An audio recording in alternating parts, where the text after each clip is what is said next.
क्या आपकी बॉडी में एक ऐसी चीज है जिसे ना आग जला सकती है ना एसिड गला सकता है। इंसान मर जाता है, जिस्म मिट्टी हो जाता है, मगर ये एक छोटा सा हिस्सा हमेशा जिंदा रहता है। ये कोई ब्रेन या हार्ट नहीं, बल्कि आपकी रीढ़ की हड्डी का सबसे आखिरी किनारा है। साइंस इसे कॉक्सिक्स या आम जुबान में टेल बोन कहती है। देखने में ये मटर के दाने जितनी छोटी सी हड्डी बिल्कुल बेकार नजर आती है। मॉडर्न साइंस इसे एक फालतू हिस्सा वेस्टिजियल ऑर्गन समझती थी, लेकिन हकीकत कुछ और है।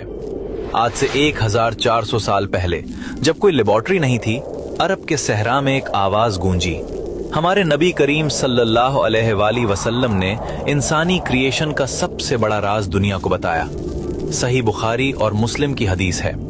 आप सल्लल्लाहु अलैहि वसल्लम ने फरमाया, इंसान का सारा जिस्म मिट्टी खा जाती है सिवाय आजबुद्दम्ब टेल बोन के। अरबी में आजबुद्दम्ब का मतलब है रीढ़ की हड्डी की जड़ या बीज, सीड।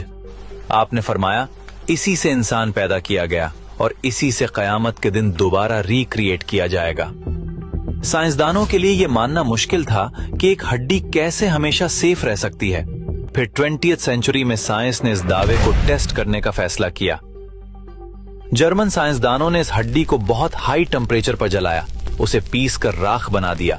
लेकिन जब इस राख को माइक्रोस्कोप के नीचे देखा गया तो वो शॉक्ड रह गए। हड्डी के सेल्स जले नहीं थे, बल्कि वो अभी भी जिंदा और एक्टिव थे। ये एक्सपेरिमेंट साबित कर रहा था कि हदीस का एक एक लफ्ज सच है। ये हड्डी इनडिस्ट्रक्टिबल है, यानी फना नहीं होती। एम्ब्रियोलॉजी बताती है कि मां के पेट में इंसान का सबसे पहला बनने वाला हिस्सा यही हड्डी होती है। इसे प्रिमिटिव स्ट्रिक कहते हैं। ये वो बुनियादी बीज है जिससे पूरी बॉडी डिजाइन होती है। सोचिए, ये छोटी सी हड्डी अल्लाह का बनाया हुआ एक स्पर्म माइक्रोचिप है, जिसमें आपका पूरा डेटा महफूज है। आप मर जाएंगे, सदियां गुजर जाएंगी, लेकिन जमीन के अंधेरों में आपका ये बैकअप डेटा महफूज रहेगा। और फिर जब कयामत का दिन आएगा और अल्लाह की खास बारिश बरसेगी, तो ये सोया हुआ बीज एक्टिव हो जाएगा। जिस तरह बारिश से पौधा उगता है, इसी तरह इस हड्डी से आपका पूरा जिस्म दोबारा रीजनरेट हो जाएगा। बिल्कुल वैसी ही बॉडी, वही फिंगरप्रिंट्स, वही पहचान, कोई तब्दीली नहीं। एक उम्मी नबी ने 1400 साल पहले डीएनए और क्लोनिंग का ये सिस्टम कैसे बताया? ये कोई आम बात नहीं, ये इसी क्रिएटर का कलाम है जिसने मौत और जिंदगी को बनाया। जैसे हवाई जहाज में ब्लैक बॉक्स होता है, वैसे ही ये हड्डी इंसान का ब्लैक बॉक्स है।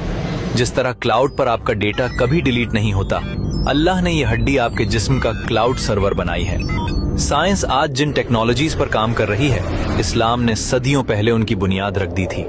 आज जब आप बैठें तो महसूस करें, आपकी कमर के निचले हिस्से में कयामत तक का राज छुपा हुआ है। ये सब महज इत्तेफाक, कोइंसिडेंस नहीं हो सकता। ये एक बहुत बड़ी प्लानिंग का हिस्सा है। ये निशानियां इसलिए हैं ताकि हमारा ईमान, फेथ मजबूत हो और हम शक से निकल आएं। अल्लाह अपनी कुदरत दिखा रहा है कि देखो, मैं तुम्हें एक जर्रे से भी दोबारा बना सकता हूं। इस जबरदस्त सिस्टम को देखकर बेइख्तियार जबान से निकलता है, सुभान अल्लाह।